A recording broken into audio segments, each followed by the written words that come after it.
your body react to the extremes of deadly weather? Being struck by lightning, battered by hailstones, pitched into freezing seas, or washed away by flash floods? Just how do you survive? 4 people got hit that day, 3 died. I still do not know why I was the lucky one. How much can we take of the extremes of heat or of cold? Human beings are tough but fragile. Once we pass certain limits, we die easily. What does it take for us to survive nature's fury?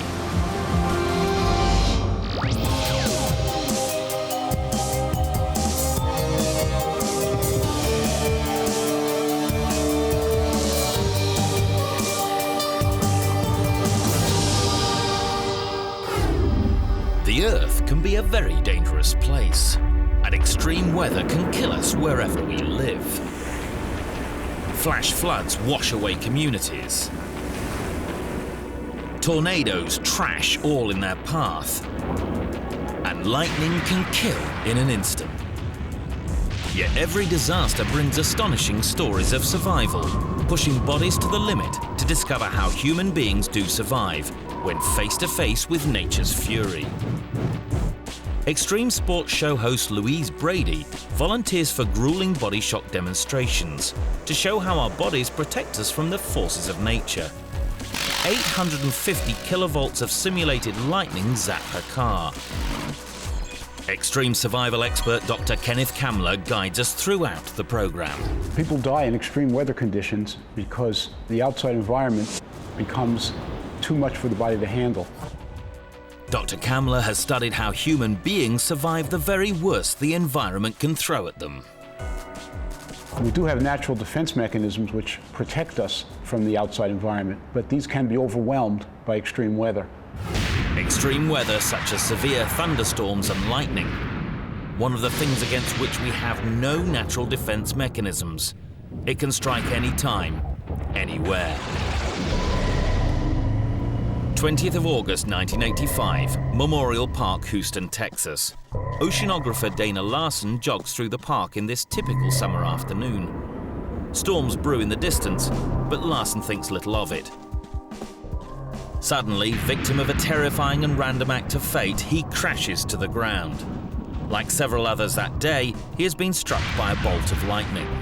I don't remember anything about being hit. I wish I did, because I think that would have been a very memorable experience. Larson lies unconscious and unmoving until passers-by summon emergency services who rush him to the hospital. Doctors rapidly establish that Larson has few outwardly obvious physical injuries. But one deeply disturbing effect of the lightning strike becomes apparent. The strike has damaged his short-term memory. And he said, "Mr. Larson, have we ever met before?" And I said, "Dude, I don't think so." And then he said, "Mr. Larson, would you look at the wall?" And I did, and he said, "Mr. Larson, would you look at me again?" I looked back at him, and he said, "Mr. Larson, have we ever met before?" And I looked at him again, and I said, "Dude, I don't think so."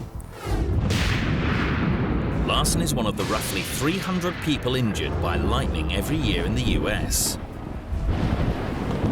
Lightning expert Ron Holley from Tucson, Arizona, has studied the phenomenon for 20 years. Since lightning comes down from the sky, it looks for something to hit that's the most convenient or closest to it, looking down from above.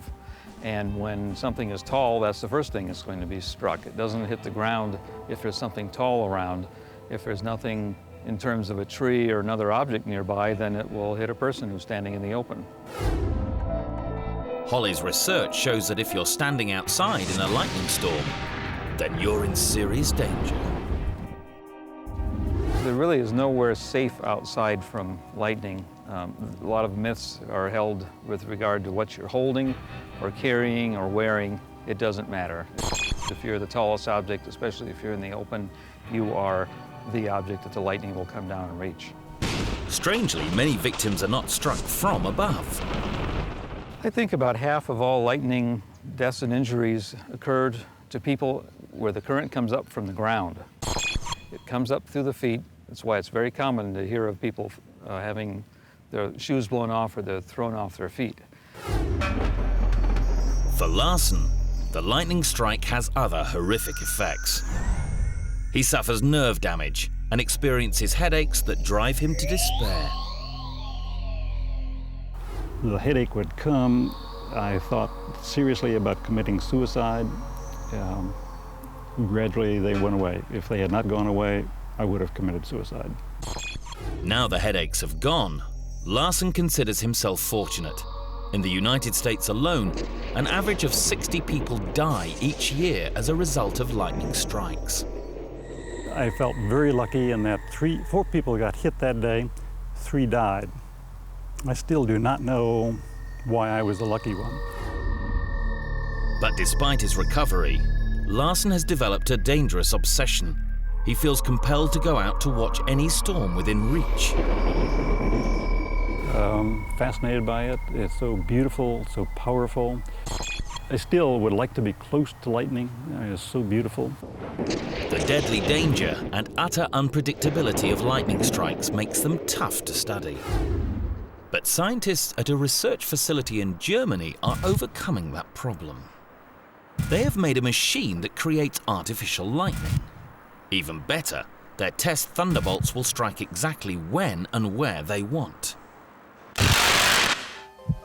Our somewhat nervous body shock volunteer, Louise Brady, will discover firsthand what it feels like to be directly under a lightning strike. Okay?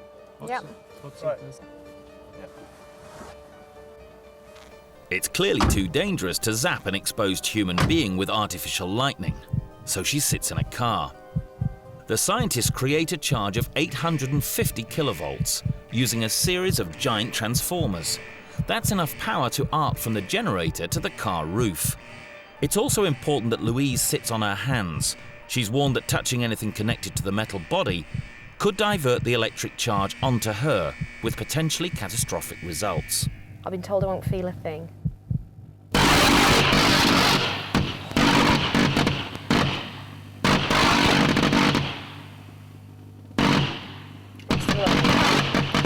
Luckily for Louise, the demonstration appears to be going to plan. The bolts of lightning flash through the metal roof and arc to the ground. Louise is safe. The metal body conducts electricity more efficiently than anything else on the car, so the charge bypasses her as it finds the shortest route to the ground. Okay, I can't feel anything. I can't feel anything. I mean, I can feel me. I'm okay. Louise senses the electric charge in the air, but feels none of the effects of a lightning strike. But what if it all went wrong? What would happen to her if she was struck by lightning?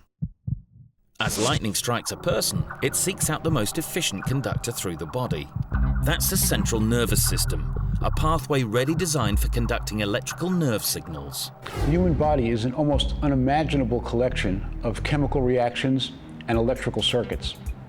When someone is struck by lightning, they suddenly get overwhelmed by a tremendous force of electricity. And it's as if the body is short-circuited.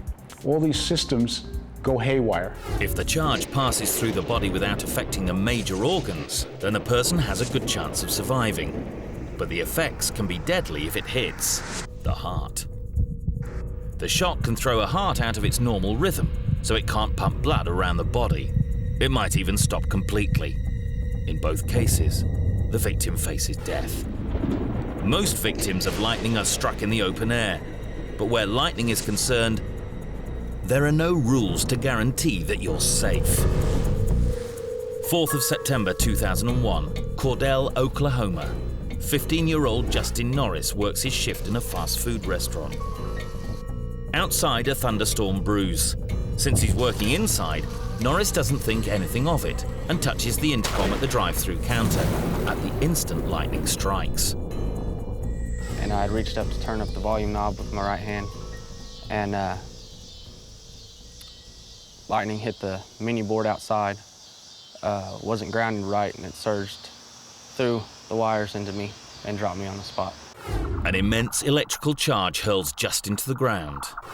They told me, though, while I was seizuring for the 2.5 hours, that was the electricity trying to make its way out of my body.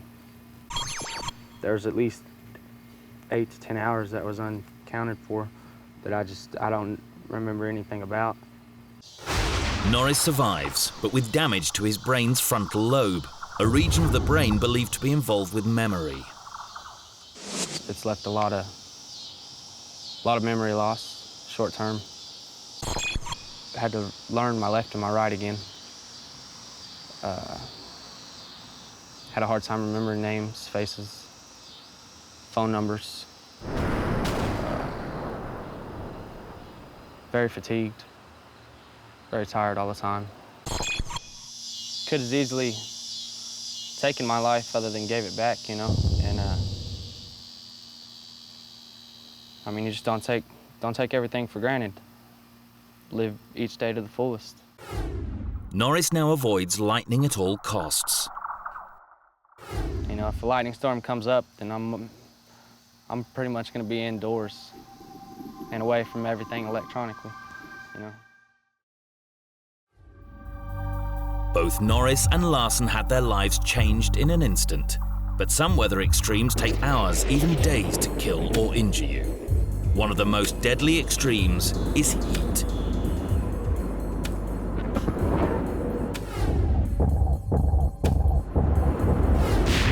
But how can humans survive nature's fury? So far, we've looked at the deadly impact of lightning that can kill individuals in an instant. Now we turn to a weather extreme that takes longer, but that can kill hundreds. 1995, a heat wave in Chicago, Illinois. Temperatures soar to over 100, with a heat index peaking at 120. Many people suffer from heat exhaustion. More than 700 lose their lives. The problem with extreme heat is that human beings can only survive within a relatively narrow band of temperatures. If we didn't have such elaborate defense mechanisms to protect us from outside heat, we'd be no different than a piece of meat in an oven. So how can our bodies protect themselves in the hottest of conditions? We subject our volunteer Louise Brady to another brutal body shock demonstration: extreme heat. The demonstration is overseen by Kinetic, a defense research facility studying the effect of extreme conditions on battlefield troops. Louise is going to spend 45 minutes in a heat chamber set at 115 degrees Fahrenheit. That's about the average summer temperature in Death Valley, California. Before entering the chamber, Louise swallows a tiny radio transmitter that will record her internal core temperature throughout the experiment. Her initial core temperature is 100 degrees Fahrenheit. So core temperature is 37.47 now. An infrared image of her body shows her surface temperature. Blue is cold, red is hot.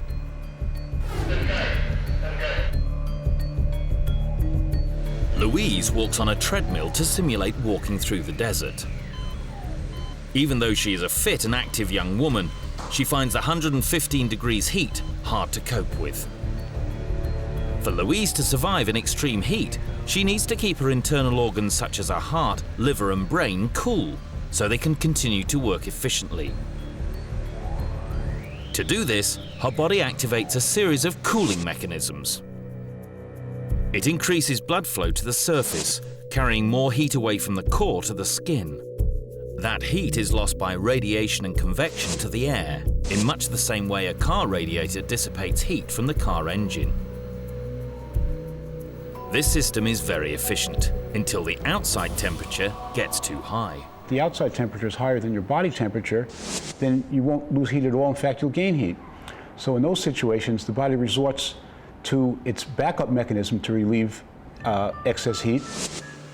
That backup mechanism is sweating. Louise's pores release water onto her skin. Evaporation draws heat energy from her skin and cools blood near the surface. Circulating through her body, it cools her vital organs. I'm slumping forward. I'm sweating a lot. It's running down my back. I'm losing a bit of balance, actually. I'm losing my sense of balance as well. That's weird. But there is a downside to sweating. It costs Louise water and can lead to dehydration. As she becomes dehydrated, the delicate fluid-salt balance is upset. In extreme cases, that can lead to organ failure. Your body is such a fine-tuned mechanism that it can't tolerate having the wrong proportion of salt in its system. And once that occurs, it starts a downward spiral, which will be fatal. Louise was in the 115-degree heat chamber for 45 minutes. The infrared camera shows her body surface has reacted. On the left side before the test, on the right after. Most of her torso is now red, showing a dramatic increase in surface temperature. I feel absolutely exhausted. So hot inside. I can't tell you, I feel like I'm boiling up. While her surface temperature has soared to over 100 degrees Fahrenheit, Louise's cooling mechanisms are working well, and her core temperature has only gone up by ½ degree, a rise that will not cause any significant damage. But Louise's body has paid a high price. She lost more than ½ a pint of fluid through perspiration.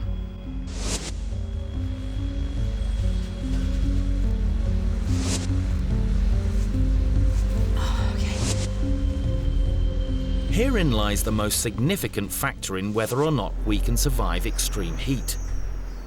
Most people don't die from the high temperatures, they die from dehydration.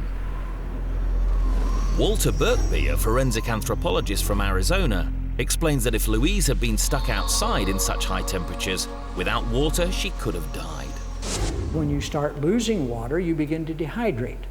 And when you dehydrate, the body system begins to malfunction on you. You're not thinking as clearly as you used to. The tissues are screaming for water.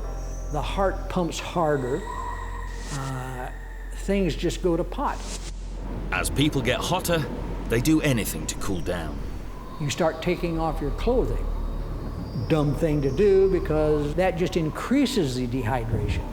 Eventually, you get to the point where you start hallucinating, and you wander around in circles. You're lost. Once the individual's mind starts to go, the end is near. When they start that dementia that occurs with dehydration because of the lack of fluid, then you go down. You'll just walk until you drop. And when you drop, that's it. You're not dead, but you will be very shortly. It's a slow death. It's a terrible death. That terrible death of heat exhaustion does happen in places where the conditions are severe. But there's no need to travel to extreme places to be killed by the weather. Nature's fury can harm us inside our homes and communities.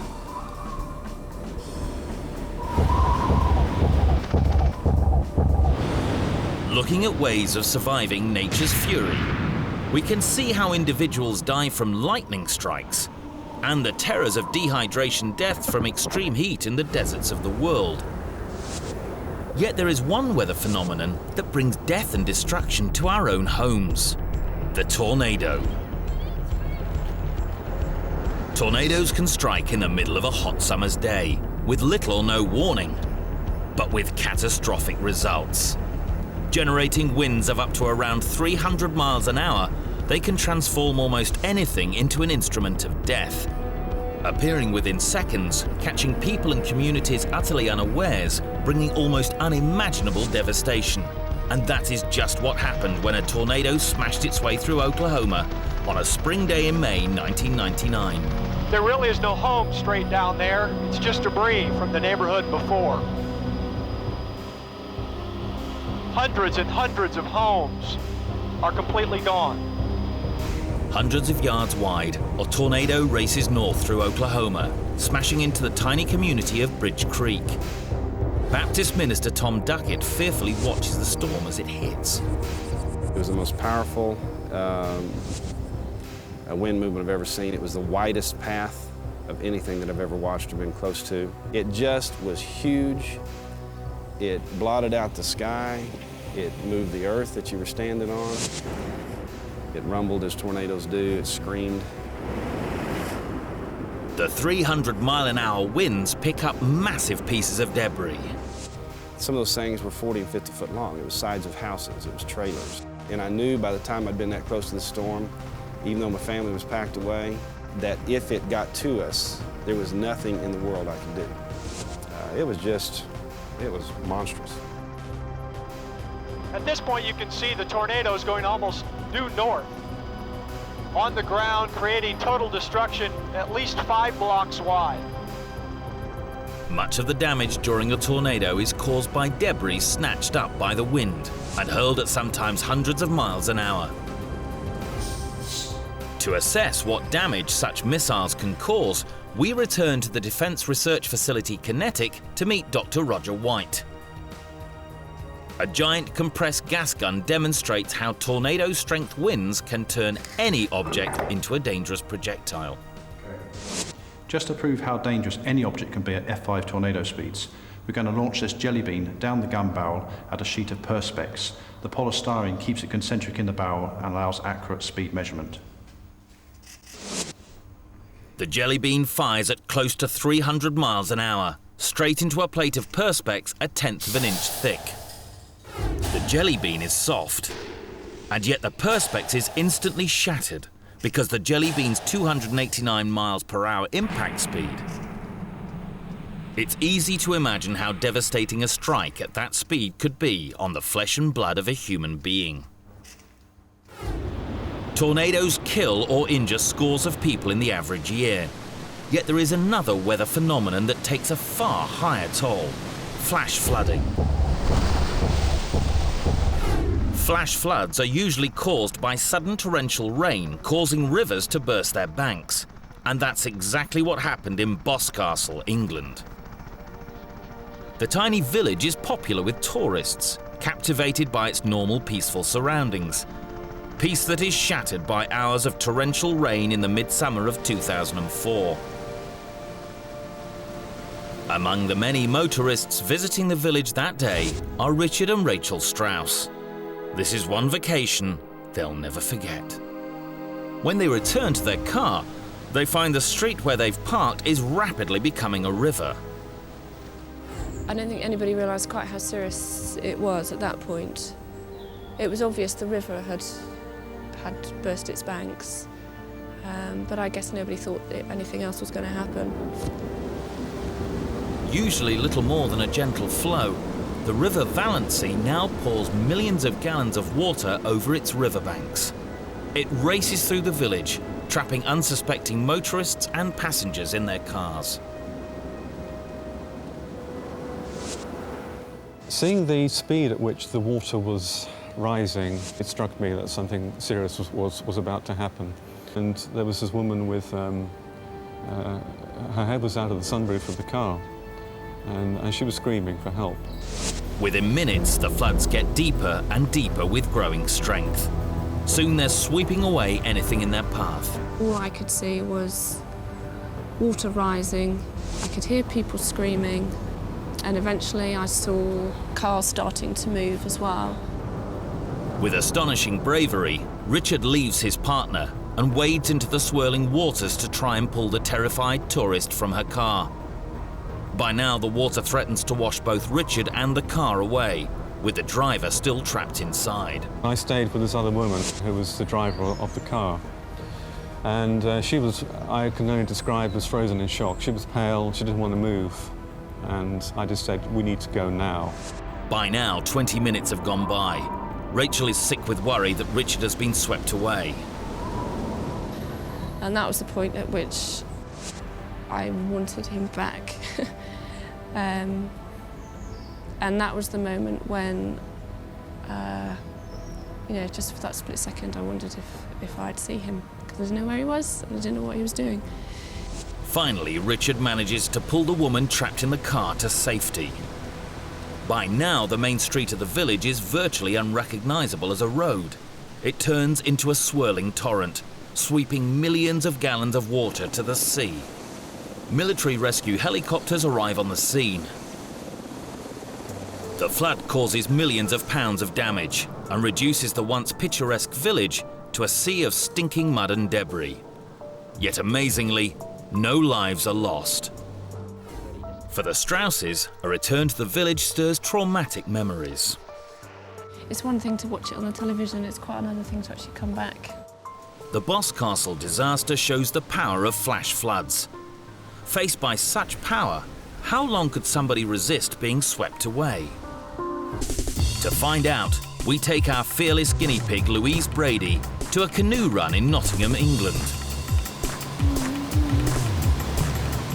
We crash 6,500 gallons of water a second down on her.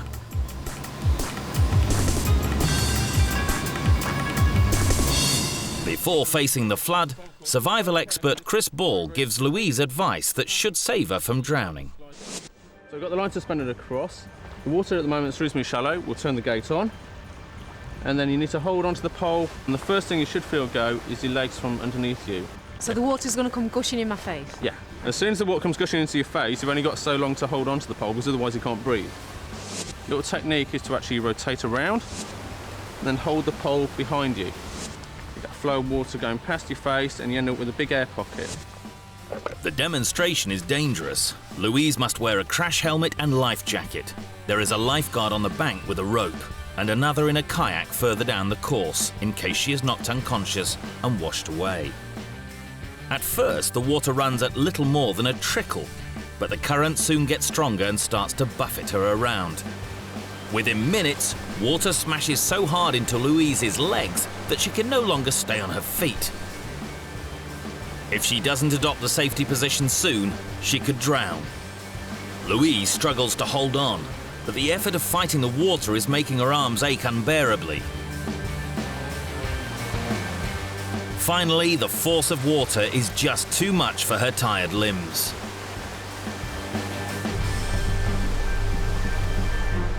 Within seconds, the rescue team throws her a rope and hauls her out of the water.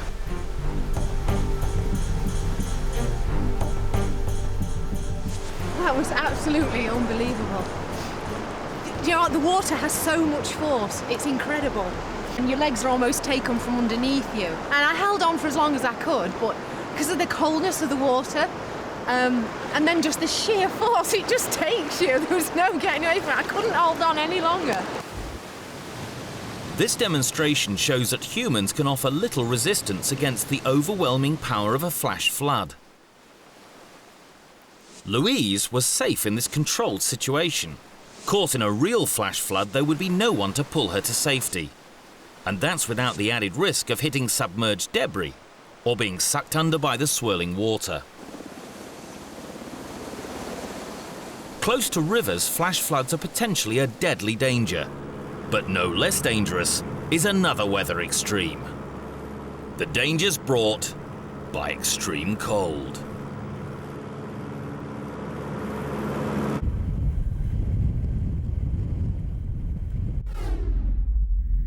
Humankind sometimes faces a tough job to survive the worst of nature's fury.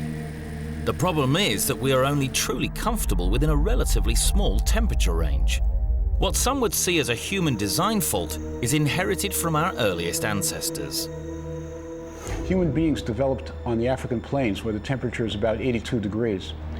And bodies are designed more to get rid of excess heat than they are to maintain heat in cold temperatures. So when the body is exposed to extreme cold, it has very few mechanisms to protect itself. To learn more about what simple mechanisms we do have, we put our volunteer Louise Brady through yet another body shock demonstration. This time, it's extreme cold. Louise is inside a 55-degree Fahrenheit chamber, like a typical autumn day. But even at this temperature, a person without protection could suffer hypothermia. The technician stays warm by going in and out of the room. But trapped in the cold, Louise's body needs to protect itself, particularly the vital organs such as the heart and lungs. It is crucial they are kept warm. If her core temperature drops by more than a few degrees, her most important organs stop functioning efficiently. But Louise does have defenses. First, the blood is redirected to the body core, away from the surface, and underneath the insulating layers of fat tissue. 5 minutes in, and the body's second level of temperature protection kicks in.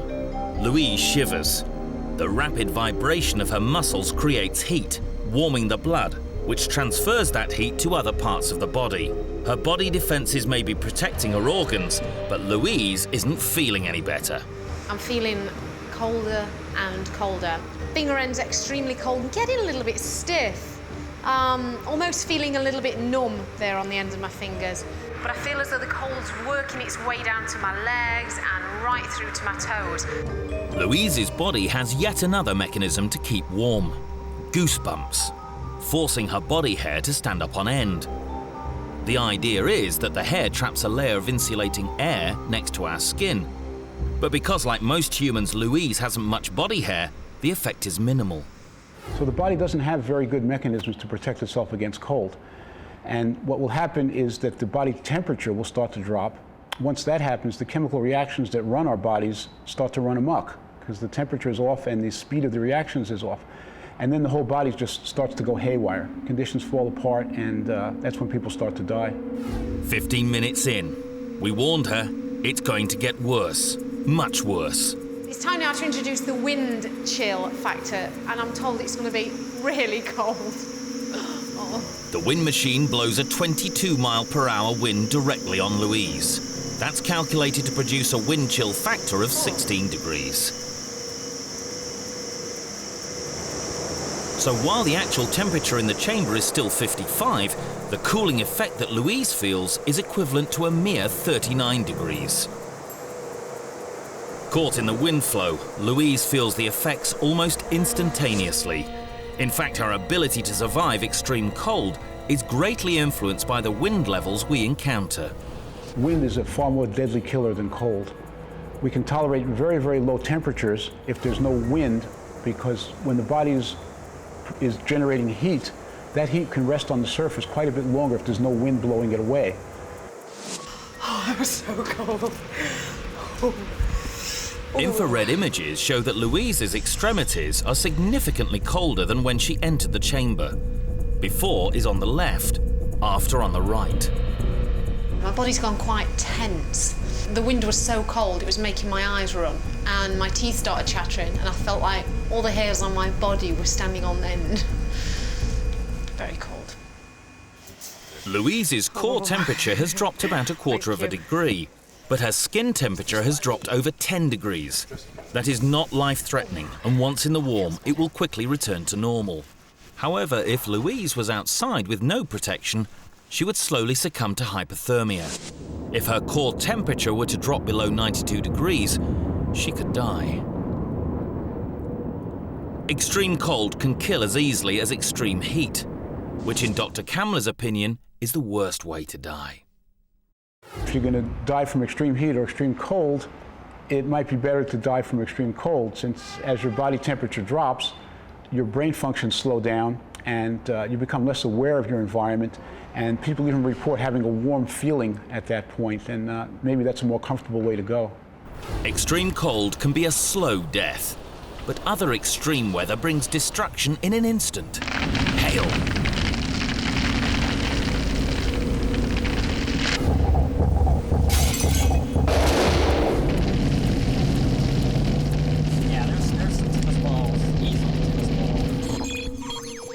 Val Castor is a storm chaser. He was driving through a storm when hailstones started to fall on his truck. But these weren't just regular-sized stones. We all of a sudden started getting baseball-sized hail falling, out of a place where it shouldn't have been falling at. And we tried to run from it, and it caught us, and we never got out of it. Oh, man. Val's truck was pounded by hundreds of giant hailstones. Destroyed my truck. Broke out the windows, broke out the headlights, the blinkers, the taillights, knocked off the antennas, shattered the windshield so bad that we couldn't even see out of it. We had glass coming in on us. Matter of fact, I probably had a dozen little cuts in my arm just from the glass coming in from the windshield. The speed hailstones fall is determined by gravity, their size, and wind conditions. A free-falling 1-inch diameter natural hailstone would be traveling around 45 miles an hour when it hits the ground. A 3-inch stone around 85 miles per hour. Are you all right? Oh, I'm fine, yeah.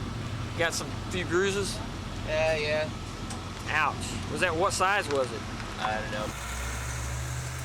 You know, I've been hit before with a golf ball-sized hailstone on the head. And maybe that's why I'm so crazy right now. But just what sort of damage can a hailstone really do on impact?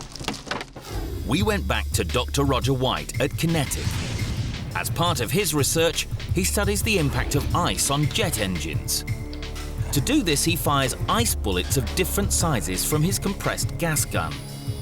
The gun has a 60-foot barrel and can fire a range of projectiles at speeds up to 900 miles an hour. That's faster than the speed of sound. Dr. White creates a polystyrene capsule to hold the hailstone in the gun barrel. This is to ensure that the irregular-shaped manufactured hailstones are all accelerated to the correct speed. The gun bores are not normally the same diameter as the hailstones, etc., that we fire. To hold them concentrically in the barrel whilst we're launching them, we put them into a thing called a sabot, which is effectively a cup. For low-velocity shots, the polystyrene cup is strong enough to support the hailstone. But if he wants to fire them at higher velocities, he has to place the polystyrene cup into an aluminium holder, or it will disintegrate under the pressure of the compressed gas. To accurately measure the speed of the ice bullets, there are two infrared sensors that calculate the velocity to within 6 feet a second. First, he fires a 3-inch hailstone at 105 miles per hour at the window of a car. It shatters instantly. But what would happen if it hit a human being? As it is much too dangerous to shoot at a person, Dr. White fires different-sized hailstones at some fruit and vegetables. In each case, the hailstone is fired at the speed it would naturally reach were it falling to earth in a storm. This is what happens when a 1-inch hailstone traveling at 55 miles per hour hits an apple.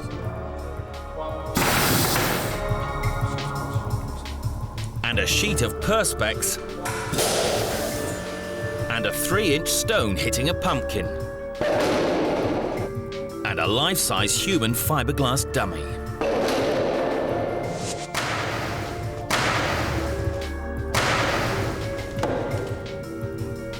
These are just laboratory demonstrations.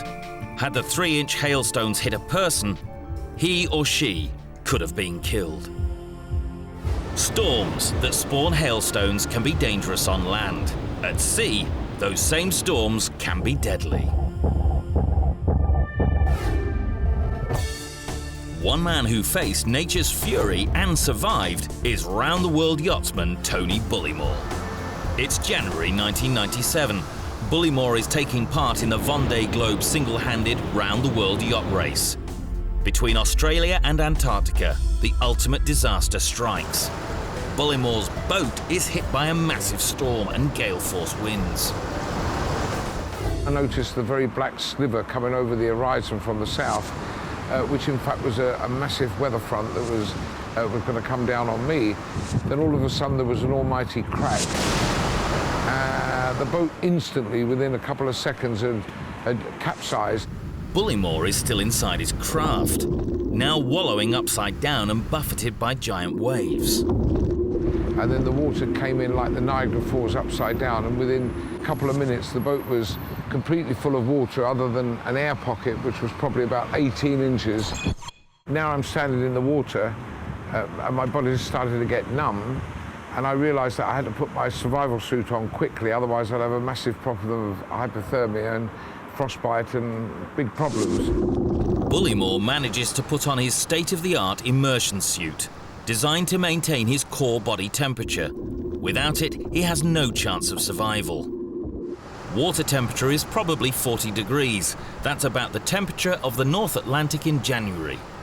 Tony pulls himself out of the water and perches on a ledge. He knows he's in serious trouble. I'm 1,500 miles from Australia. I'm in the middle of a raging storm. Where do I go from here? I'm not on the shipping lane, so I don't think I can rely on any ships coming to my assistance. And if the storm carried on, you know, I think it would have taken the boat and me to the bottom. I started to think about my wife and family and what I was leaving, what I was leaving behind. And then I thought, maybe tomorrow, the day after, I'll be gone. 5 days after capsizing, the upturned boat is reached by an Australian Navy frigate. Sailors from the frigate take a small boat to the capsized yacht and bang on the side to see if anyone is still alive. Hearing the raps on the upturned hull, Bullymore dives into the near-freezing water and swims out from under the hull. It was absolutely phenomenal. I was facing the right way, and the Royal Australian Naval frigate was probably a couple of 100 metres in front of me. And I thought, God, a big grin come over me, face. I've been saved. A major factor in Bullymore's survival was his state-of-the-art cold water immersion suit. How might he have fared without it?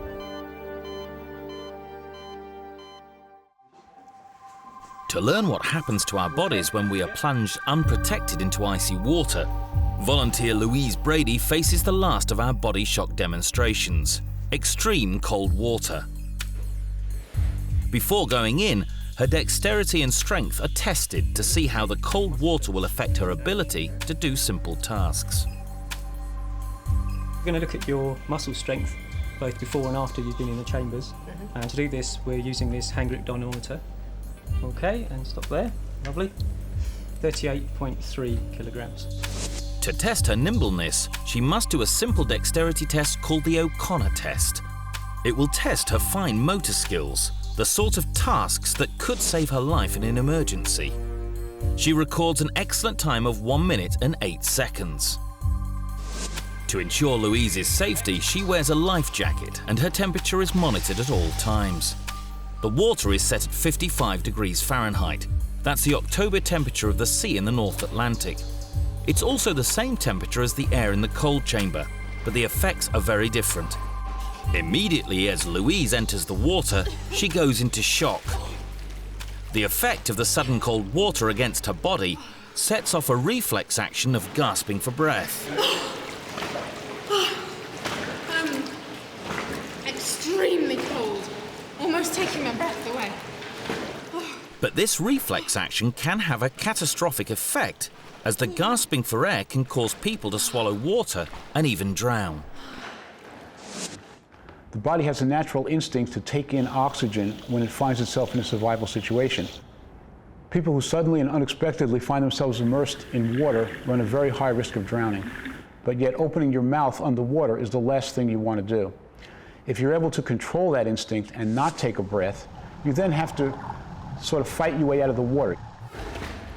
So if the water is the same 55 degrees as the cold chamber Louise has already endured, why is it much more deadly? The answer is that water transports heat away from the body 25 times faster than cold air does. So if you're in contact with cold water, that water is going to literally suck the heat out of your body. It was this dramatic heat loss in icy water that caused the appalling loss of life in one of the worst maritime disasters of all time, the sinking of the Titanic. Those who were in the lifeboat survived because they were only exposed to cold air. By contrast, all but 10 of the people in the water died, even though the water temperature was nearly the same as the air temperature. They died because the cold water began sucking heat from their bodies more efficiently than the air, and hypothermia killed them. Louise's chilly bath is not as cold as that, but it still causes her major problems. It's not such a shock as what it was when I first got in, because it really took my breath away. I'm breathing a little bit better. I'm not so frightened. I can see how people only survive for minutes when they've gone overboard. It's very frightening. Louise's blood supply is being redirected to the center of her body to protect vital organs. The effect of redirecting the heat away from her extremities is giving Louise some odd sensations.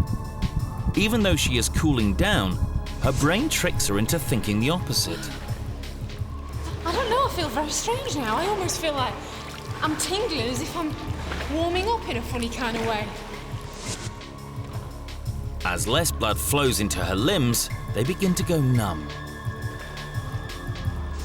I can't feel my feet now at all. My brain is telling me that if I move, if I move my limbs, I'll stay warm.